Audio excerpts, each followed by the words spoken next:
各位观众，大家好，我是吴马克。今天这一集我们要来追踪一下马克自己这台油电 CC 的漏水后续。在之前呢，大约5个月前的时候，我有上了一部片，这部片主要是在讲我这台油电 CC 有没有漏水。当时的测试是没有漏水的情形，但是有许多酸民整篇在我的影片下面留言说啊，马克你现在测不会漏，以后就一定会漏。那经过了这几个月，马克想要借由这段影片再次的来测试5个月后的今天到底它会不会漏水。我这边稍微先来解释一下 CC 漏水的主要状况哈。CC 这台车款漏水的状况是这样子，主要是因为它的雨刷遮罩设计不良。根据马克的了解，雨刷遮罩是用卡扣的方式扣上去车体，所以在雨刷遮罩跟车体之间有可能会产生一个空隙，这个空隙有可能是它的元件原本就没有所谓的密合的胶条，所以本身就有这个空隙。那这个空隙在我们行车的时候，很有可能因为行车的震动而导致空隙变大，如果有水跑进来的话，就会很容易漏水。那也有可能是因为车子在户外啊，经过这些日晒而造成这个密合度不好，而导致缝隙增加，这个也有可能是漏水的原因。总之 anyway 总归一句，就是它的雨刷遮罩本身的设计不良，导致引擎盖会漏水。那待会马克会来再测试一次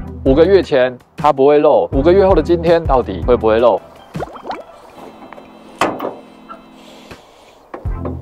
这边先简单跟各位观众先稍微介绍一下，通常会漏水是在雨刷遮罩的部位。刚才有提过，这个雨刷遮罩的设计上是有问题的。过去的处理方式，像马克家里的那台汽油 CC， 就是把整个雨刷遮罩做更换。在更换雨刷遮罩之后，有没有改善漏水情形？你们可以去看我的另一部影片。那马克这一台在5个月前雨刷遮罩是不会漏的。现在要来测试一下，经过这几个月的时间，会不会从不漏变成会漏？待会马克在注水的时候会计时，因为很多观众在影片的下方留言处有提到，他们想了解注水注多久才会开始漏，到底是30秒、50秒或1分钟才会开始漏。这个待会马克也会来做实验。我们的水已经准备好了，然后来开始计时咯。好，请注水，现在已经开始计时了。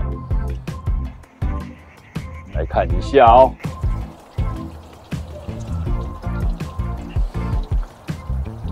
好，我们可以再漏中间一点，两边都要吃到水。目前看起来是还没有漏，已经经过了38秒。现在已经漏了1分钟哦。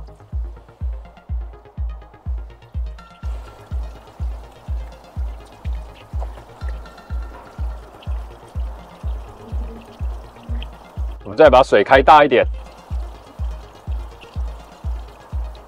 我去把水开大一点，直接在这边注。哎，对，放这边。OK， 我们现在直接把水流注到雨刷上面，这样子可以让制造模拟一种水量最大的时候。中间一点，直接放在这边。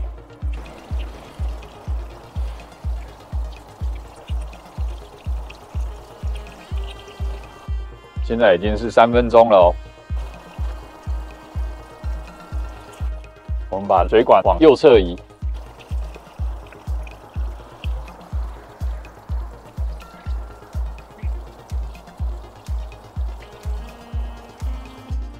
目前看起来是3分半钟都没有漏水。我们来稍微移动一下水管，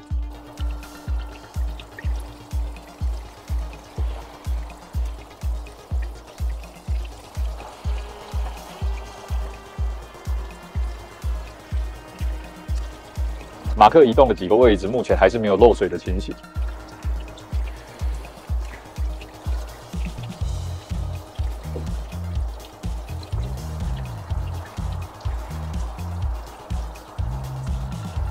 好，我们再把水放到挡风玻璃上面做大面积的注水，左右移动。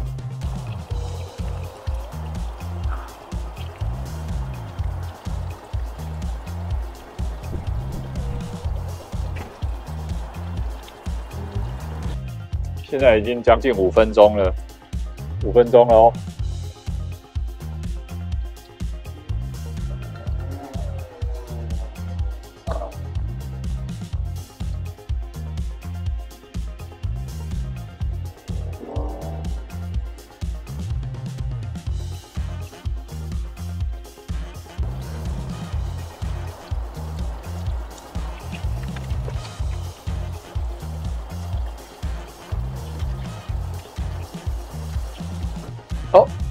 我看到了哦。现在是5分40秒，我看到了第一滴的漏水，我看到第一滴的漏水哦，我不知道各位看不看得到。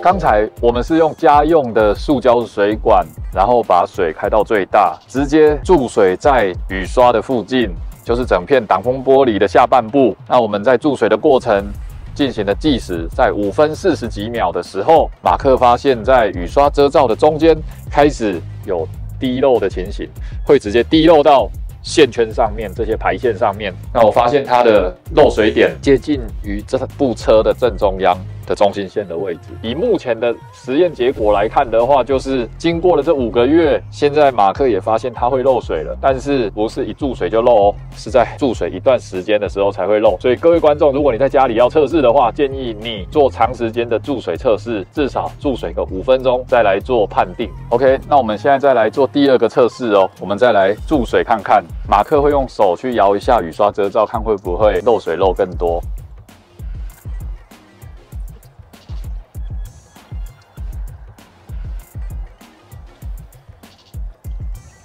因为雨刷遮罩摸起来是有一点摇晃的。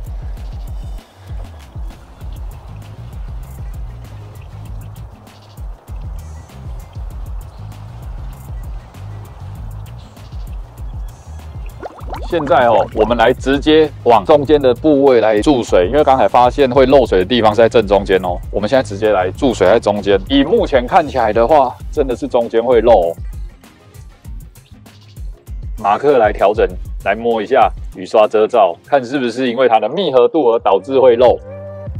虽然它摸起来是这种摇晃的情况，但是它并不会因为我去摇晃它就产生漏水的情形。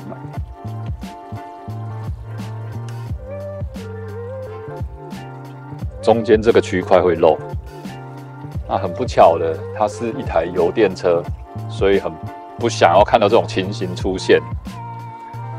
刚才你们应该有看到这个区块会漏。综合以上的结果，CC 漏水的点会是在正中线的位置。那刚才有针对正中央的位置去做注水，确实是可以看到漏水的情况还蛮明显的，而且有2个点会漏水，都接近于中间。那后续的话，马克会回原厂去做处置，因为这台车毕竟还在保内，所以还是会交由原厂去做处理。那我后续也会来追踪原厂是怎么来处理它的漏水情形呢？欢迎各位观众继续跟着马克一起追踪下去，别忘了订阅、追踪、开启小铃铛，拜拜。哎，竟然会漏水，